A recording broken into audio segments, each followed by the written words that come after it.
skies will be filled with the greatest air armada the world has ever seen.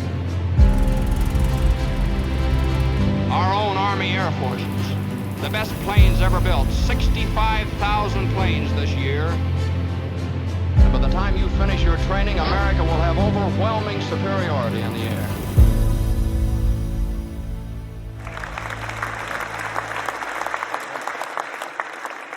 Well, thank you for coming out and spending your Saturday morning with us.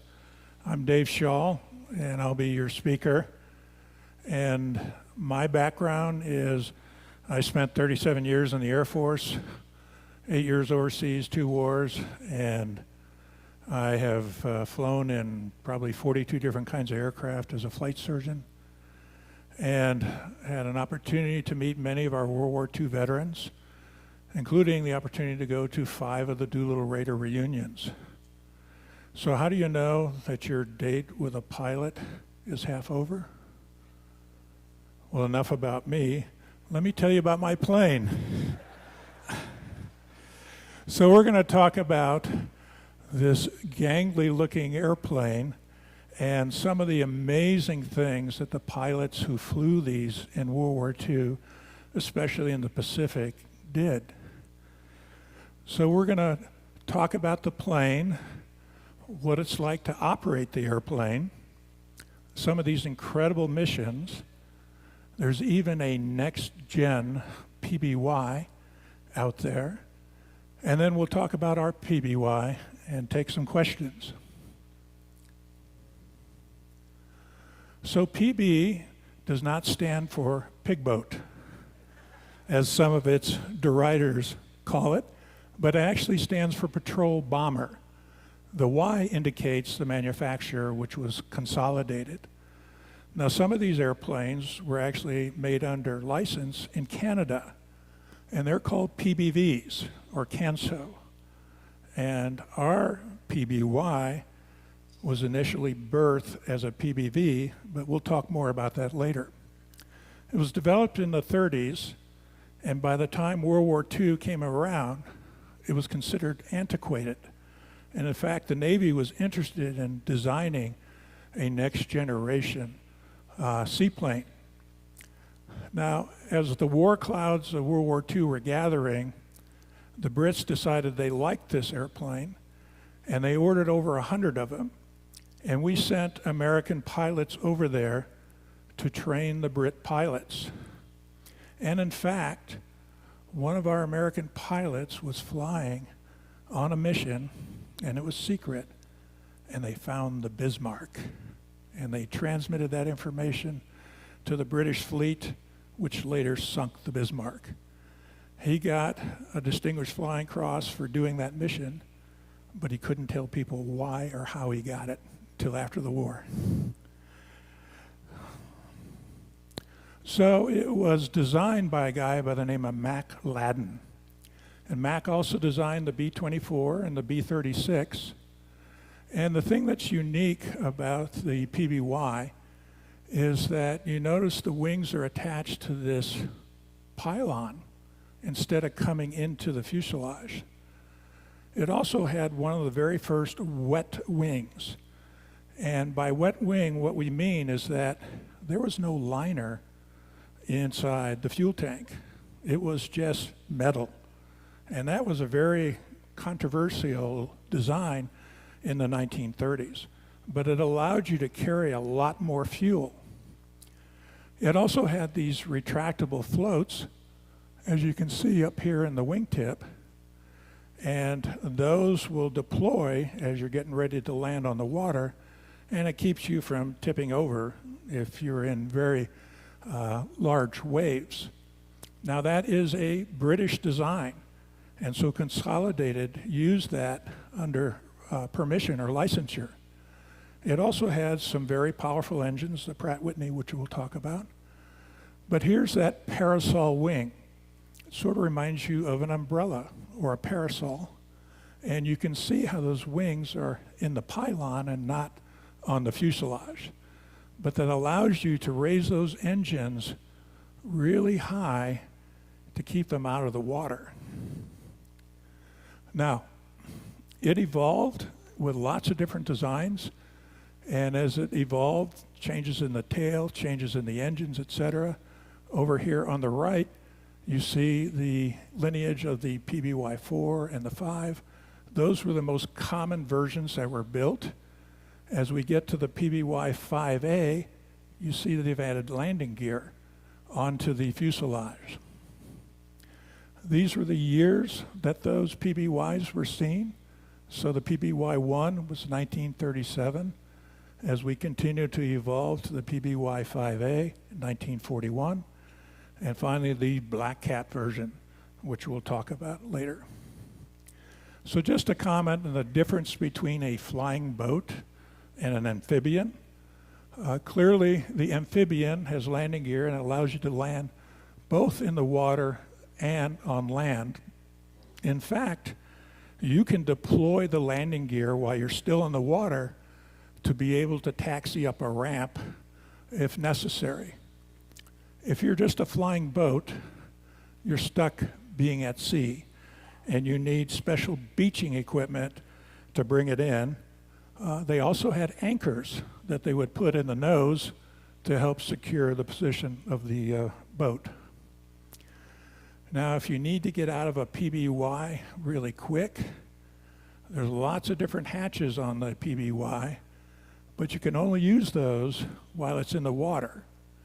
If you're going to bail out in the air, so for you 4 riders out there, you get to go out the blister, or if they have a tail gunner, a tunnel gunner hatch, you can open that up and bail out. So the PBY, the 5A, typically had a crew of 8 to 11 people. So obviously you have a pilot, co-pilot. If you had a bow gun, you'd have a bow turret gunner. You have a flight mechanic, a radio man. If you have a radar operator, navigator, a couple of waist gunners, and a ventral gunner. And if you're on one of those really long missions, you bring a cook along. So it's got a 63-foot wingspan, and or length. The wingspan's over 100 feet. It's 21 feet tall, weighs about 21,000 pounds, has a max takeoff weight of around 35,500 pounds, and can carry almost 2,000 pounds. Some of these actually did have liners in it to make them bulletproof, to protect them from attacks. Now this is the power plant. It's a Pratt Whitney twin WASP 14-cylinder air-cooled engine, and has a 3-blade constant speed prop. These were very reliable engines, and that was one of the good things that they did in the design of the PBY. Max speed reportedly is just under 200 miles an hour. Cruise usually around 125, takeoff speeds about 75. Stalls at around 60, 65 depending on the weight. Has an operational range of about 2,500 miles, but in some of the early versions, you could go over 3,500 miles. And we'll talk about some of those amazing long-range missions. Service ceiling about 16,000 feet, and a rate of climb of about 1,000 feet per minute. Armament, so you typically had 3 30 cal guns, 2 in the nose, and then 1 in that ventral hatch. 2 50 cals in the blister. And you could carry a variety of bombs, depth charges, as well as torpedoes, Mark 13 torpedoes. We have one of those mock-ups in our main pavilion. You can see how big those torpedoes were. By the way, those were terrible torpedoes. They only worked about 30% of the time. It took them several years to finally fix those torpedoes so they would actually blow something up. So I told you about the ventral or tunnel gun, and you can see the position of the crew member here kneeling down in the aft section. And this gun would actually store up along the side. They drop it in position and use it to shoot at anybody who's coming at them from below. Now the cockpit of the PBY is kind of interesting. It has this kind of big C-shaped yoke that the steering wheels are attached to, and then a whole bunch of switches on that bar between the two pilots that allow them to do a variety of things, to include putting the floats down from above. You notice the throttles are on the ceiling instead of on the floor, along with the propeller controls. And there's a tunnel to go to the nose that you'd crawl between the pilots to get there. So kind of an interesting design. Now, one of the things that the designers wanted the pilots to do was look out the windows, okay? Your search and rescue, your reconnaissance, etc. You don't need to be looking at fuel gauges. You don't need to look at hydraulic and oil pressure, etc. So they had their flight engineer would sit up here in this pylon up there. And if you notice, our pylon has a couple windows, which gave him a very good view of the engines to be able to tell if they're leaking, etc. So he could actually move the fuel from one wing to the other, control the fuel flow, could open the cowl flaps, could put the floats down if necessary. So there was a lot that he could do. Now, after the war, most PBYs got rid of all those controls and put them back in the cockpit. So when you're flying and taxiing the PBY, there's no nose wheel steering. You have to do it by differential braking or differential throttle control. It has no flaps. The last third of the wing is all fabric covered. It's not metal. And to land it on the water, you basically take it down to a stall and wait for it to flop onto the water. Now, if you're flying on rivers and seabeds or whatever, that's pretty smooth water. But out in the ocean, it's pretty brutal.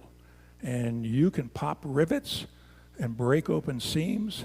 And so after you've done 3 ocean water landings, they require you to bring it back into the depot, let them look it over really good, and make sure there isn't any defects. Now, if you pop a rivet, not a big deal. A really good pilot always kept a box of navigator pencils, and he'd take those pencils and pound those into the rivet hole, and that wood, on exposure to water, would swell and seal that hole off. So you just carried a lot of pencils. Now, if you ruptured the seam, all right, you got 2 options. Either take off again real quick, or you beach it.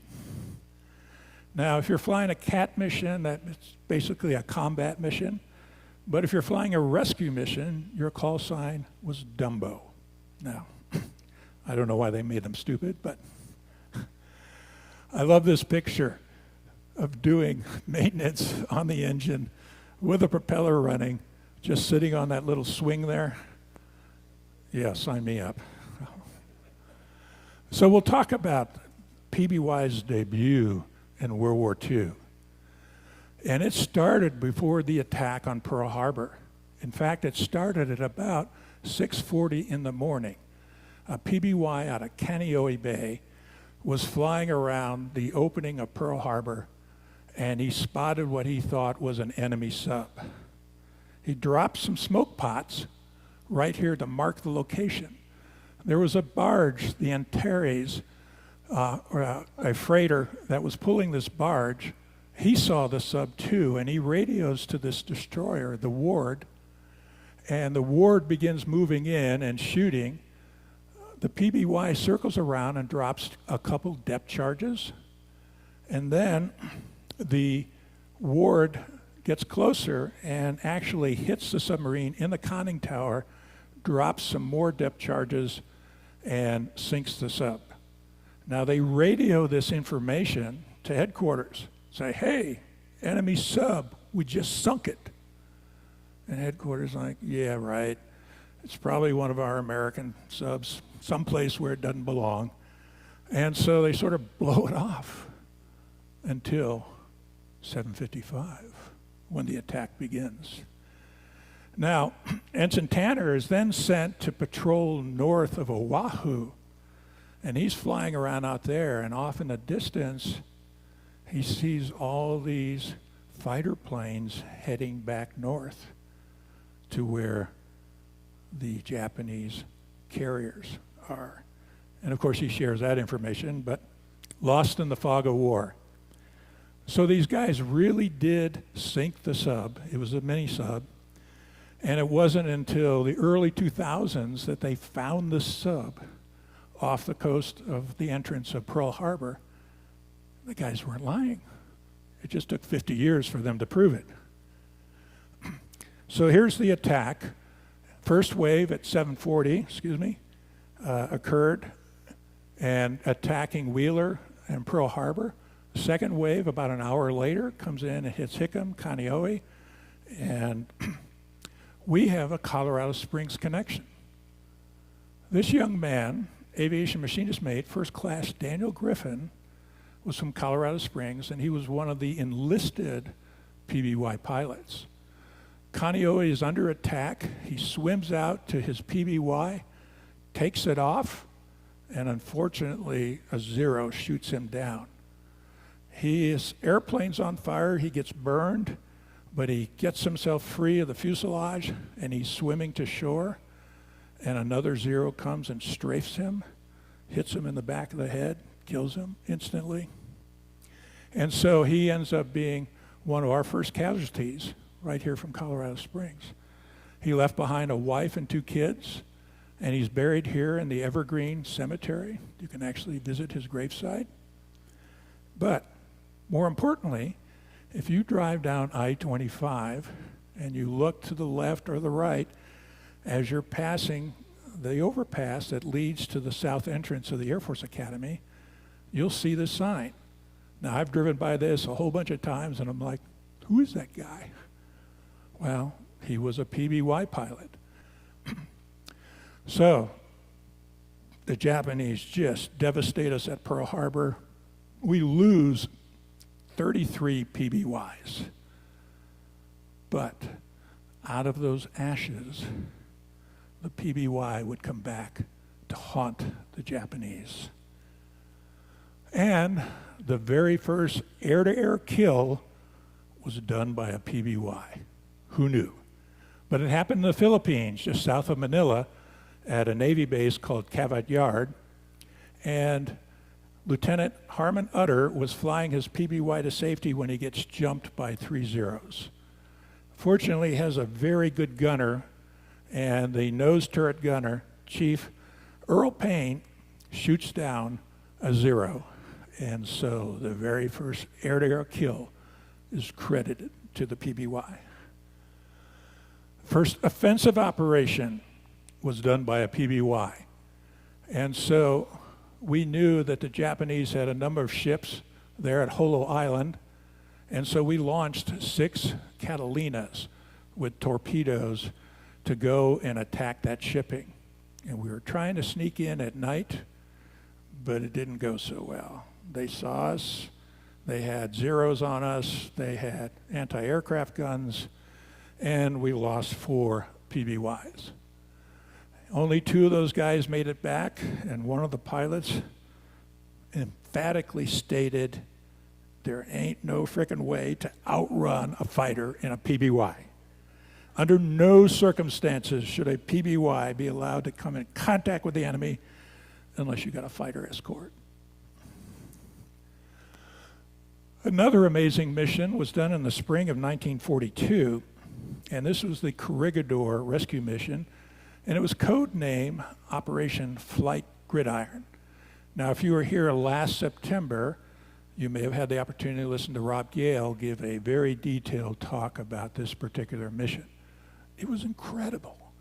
These guys were flying from Perth, Australia, which is way in the bottom of Australia, all the way to Corregidor, which is 4,000 miles.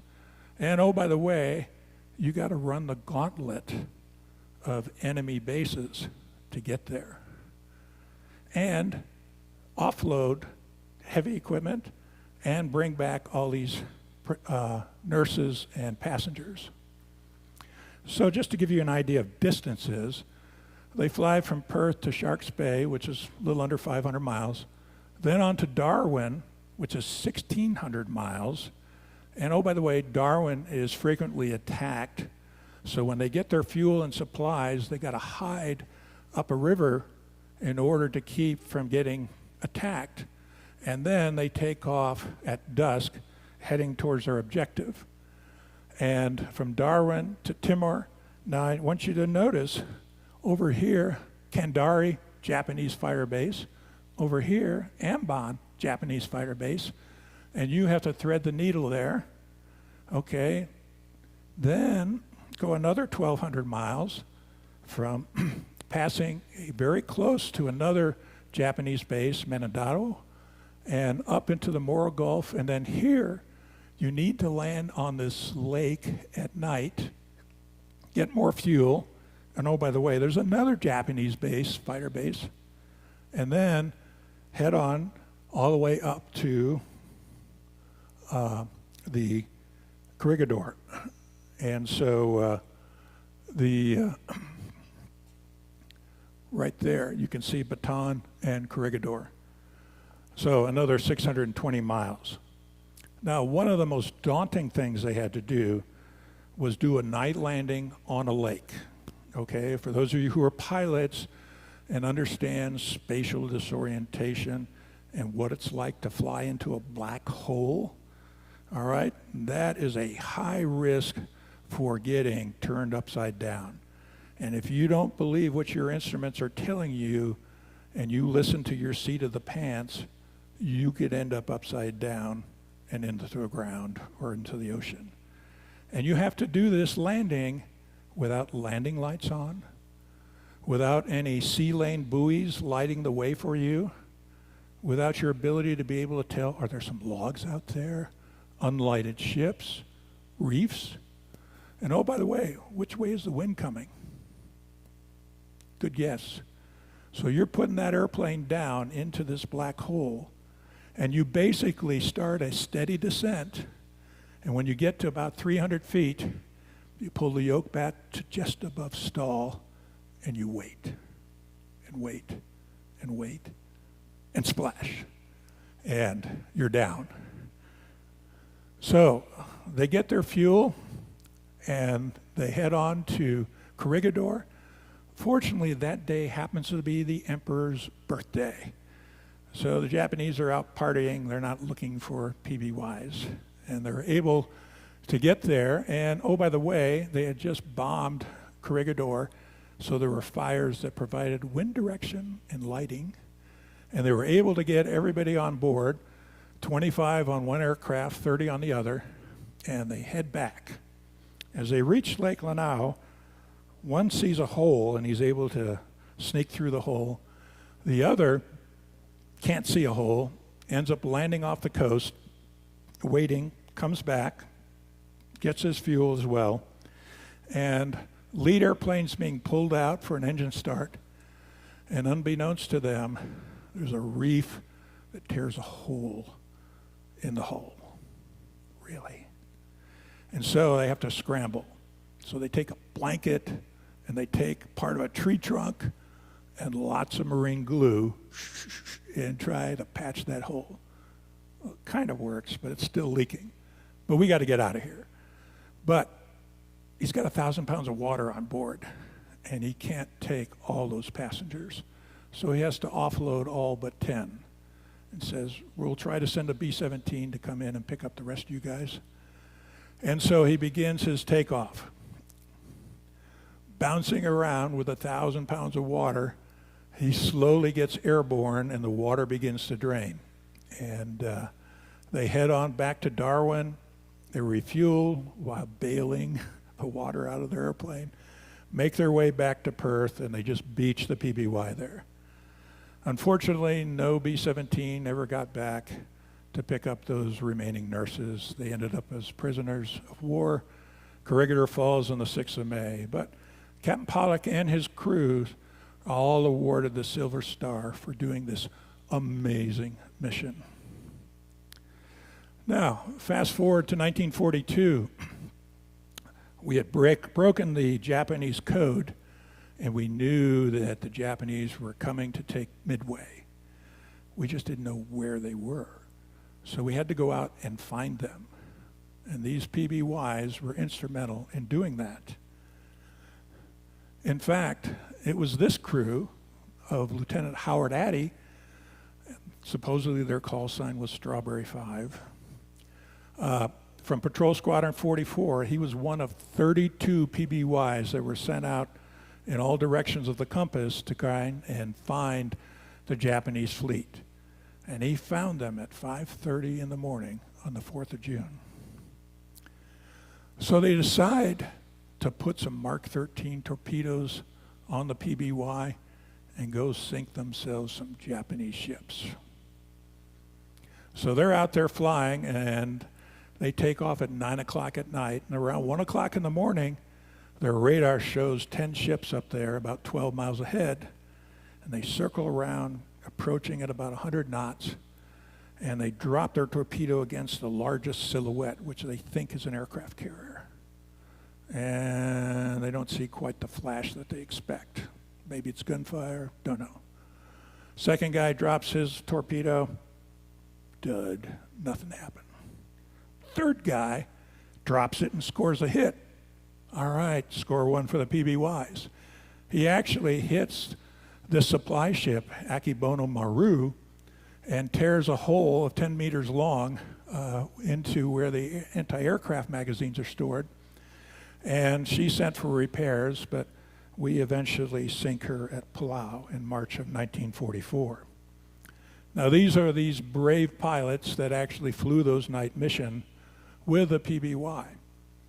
And that began the concept of using the PBY as a night bomber, as in a black cat.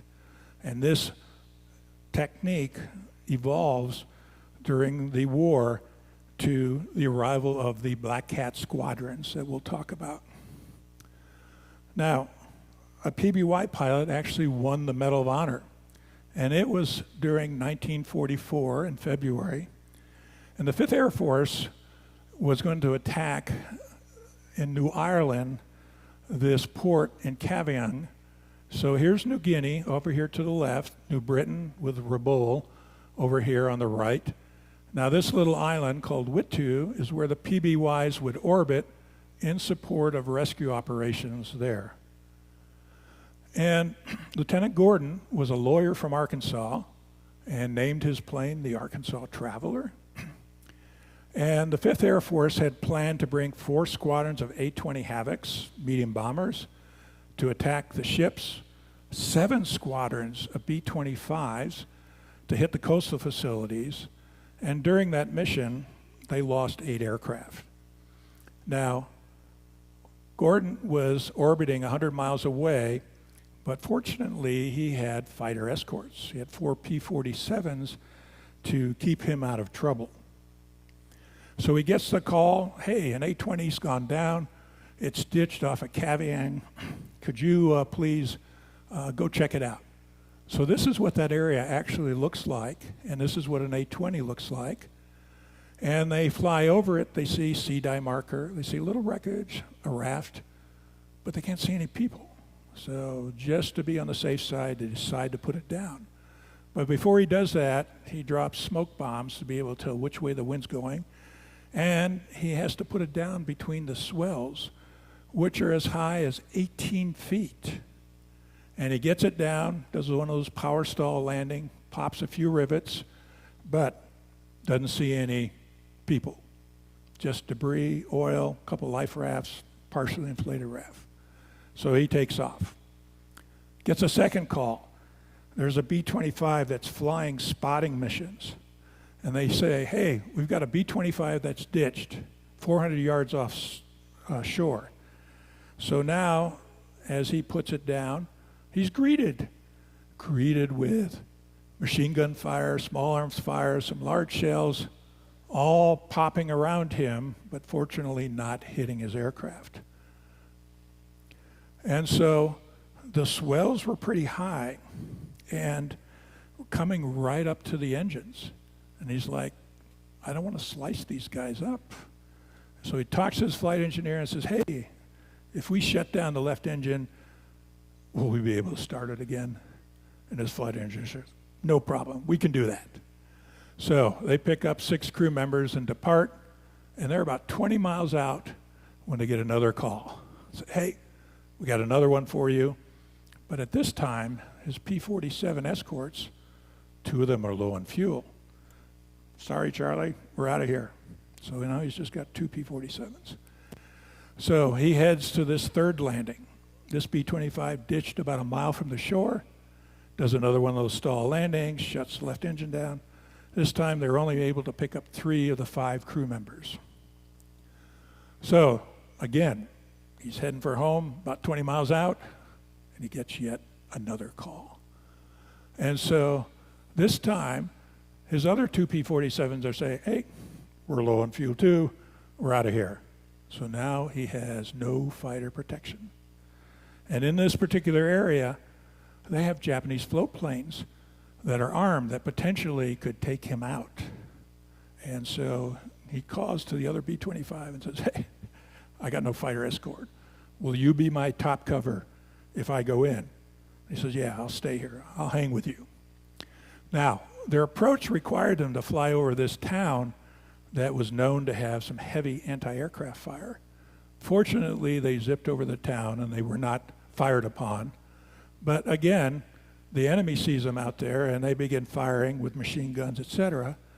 But one of the things that helps them is those swells come up and hide the airplane. And so it makes them a very difficult target to hit. And they load on 5 crew members out of the water. Now, one of the challenges of using the PBY as an aerovac platform is look how high these blisters are off the ground. And so if you have a litter patient that you're lowering through that blister, these guys are all standing on their tiptoes, holding that litter. You can see the door of the ambulance, how low that is. So it's quite a challenge to get that litter down out of the airplane and into the ambulance. And he took off with 24 people on board. Some of those guys seriously injured. They take him to Finschhaven, and eventually some of those guys are taken to a ship off the coast there for further care. Now, for this mission, he actually is nominated for the Medal of Honor, but he doesn't know that. And he continues to fly missions for the next 7 months, almost on a daily basis. And then he gets a call that says, hey, they want you in Brisbane, Australia. They want you to meet with the Admiral. Admiral Thomas Kincaid, the 7th Fleet Commander. And so the entire crew is decorated with a Silver Star. And of course, Lieutenant Gordon gets the Medal of Honor.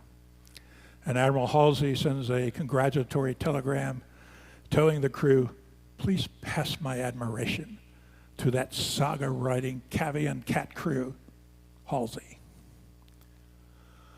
PBY was also instrumental in July 1945 of saving the crew from the USS Indianapolis. This was one of the worst maritime disasters in naval history.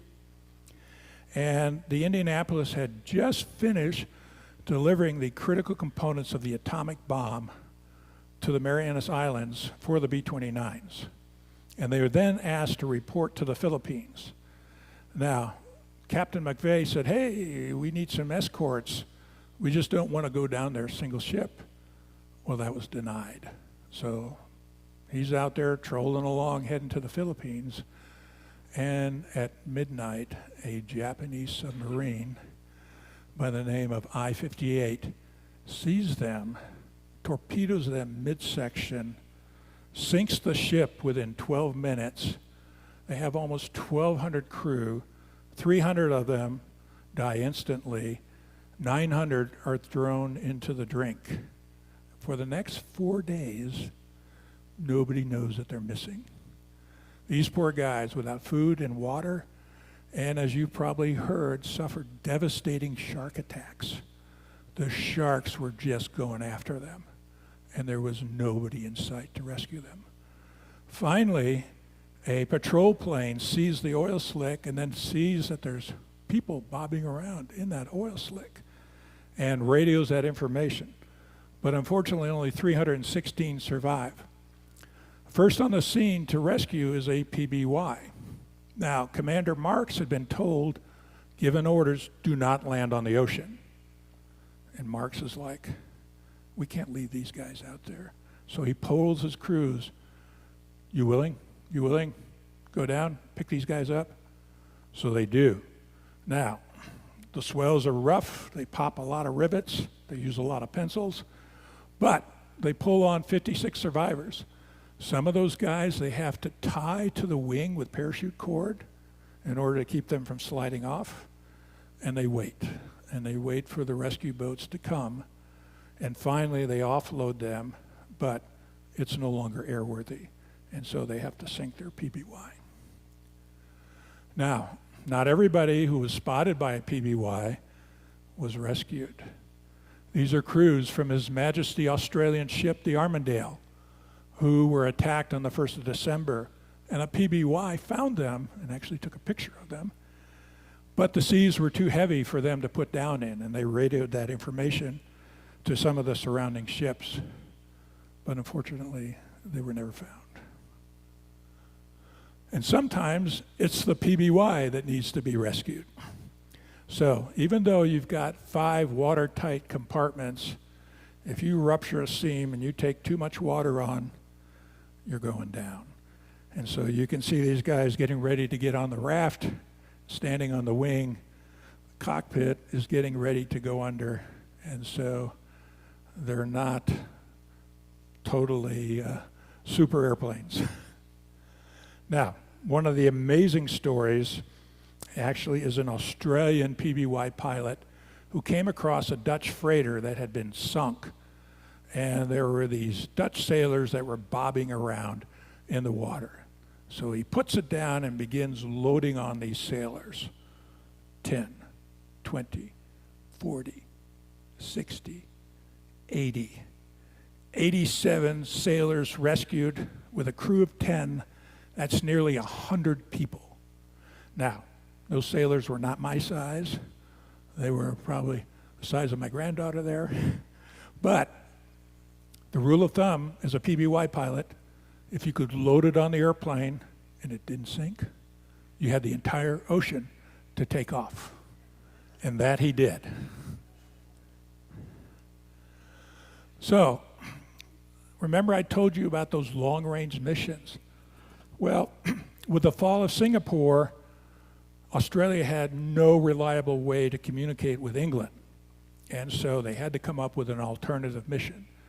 And that alternative mission was actually flown by Qantas by military pilots from down in Crawley Bay, Australia, all the way up to Ceylon, modern-day Sri Lanka, a distance of over 3,513 miles, 24 hours in the air, no radio communication, no radio nav aids, and passengers got to see 2 sunrises.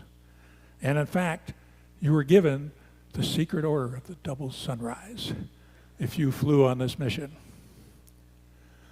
So, you heard me talk about the Black Cats.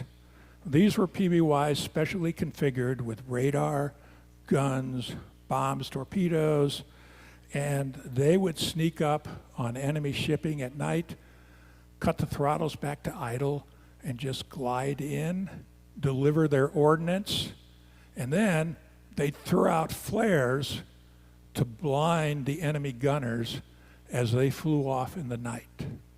The Cats do their best work at night.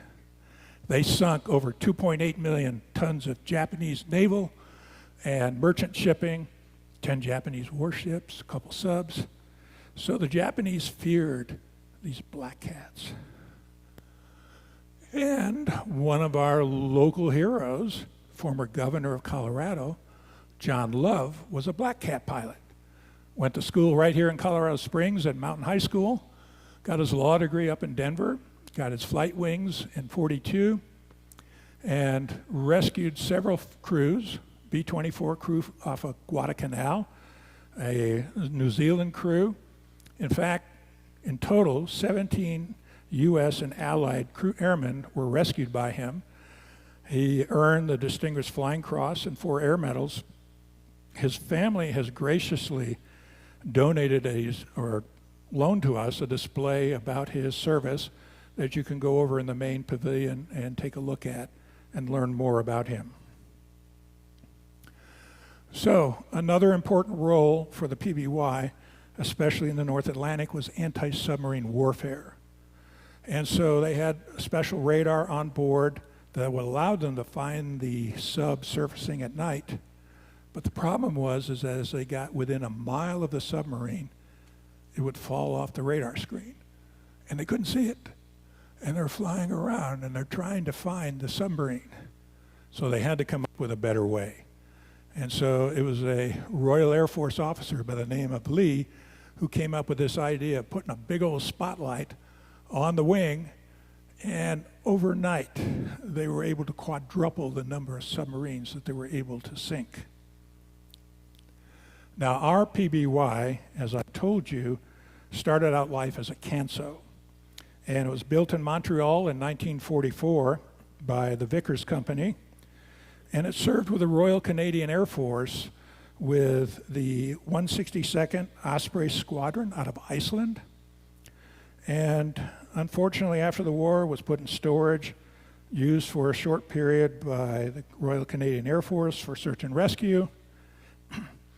But this is what the color scheme of that squadron looked like. So our PBY was probably painted those colors as it was serving out of Iceland at that time.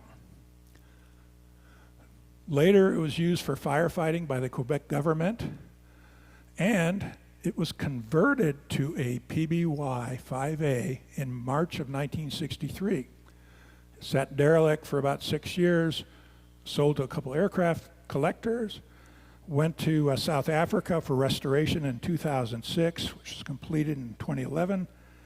Jim Slattery acquired it and gave it U.S. registration, and obviously we are blessed to have it here with us today. Now, you see our sign here says it's a PBY, not a PBV. And we have some internet trolls out there that say, hey, your sign's wrong, it's a PBV. But if you look behind the pilot's seat, you will see this data plate that says, this aircraft was converted to a PBY 5A per FAA specs, March 1963. So, it's trans, okay? So one of the benefits that you have, and 4 of you will have this benefit, is to fly in the PBY. And so I had the opportunity to fly in the PBY as we were flying over Garden of the Gods. And Barb Hoversten, Barb, are you here? Okay. Well, she took this picture of the kissing camels and us as we're flying by in the PBY. And she posted that on Facebook, and that was really cool. But I was taking pictures of the Garden of the Gods, so I sent her a message with my pictures that while you were taking pictures of us, I was taking pictures of you. And so kind of fun. After the war, the PBYs were used for lots of different things. So one Hollywood stunt pilot thought, this would be the perfect flying penthouse. So look at this beautiful living room, complete with your in-flight bar, and a chance to have a picnic on the Nile on top of the wing, and take your kids to fly by the pyramids and see the world. Who wouldn't want this? Well, unfortunately, Paul was killed in a plane crash, and that whole concept kind of disappeared. Now, you can't believe everything that you see on the internet about PBYs. There was never a twin-hulled version of the PBY. However, there's a company in Florida that is bringing the PBY back to life. And so they're putting newer engines on them, glass cockpits, etc. So you can order your very own PBY from this company in Florida. Lots of good material out there to refer to. I encourage you to read more. There's some more stories than what I'm able to tell. And they even have their own Facebook page. So you can follow the PBYs on this Facebook. And AOPA did a great 7-minute video of our PBY, and you can see it landing on the water just some incredible scenery. So if you Google AOPA PBY, you can pull that video up. It's really worth watching. And the reason we do what we do is to help keep these memories alive of the great men and women. Jack Holder was a flight engineer on PBY who was at Pearl Harbor, passed away at age 101 about a year and a half ago. And so we try to keep these heroic men and their sacrifices alive. Thank you.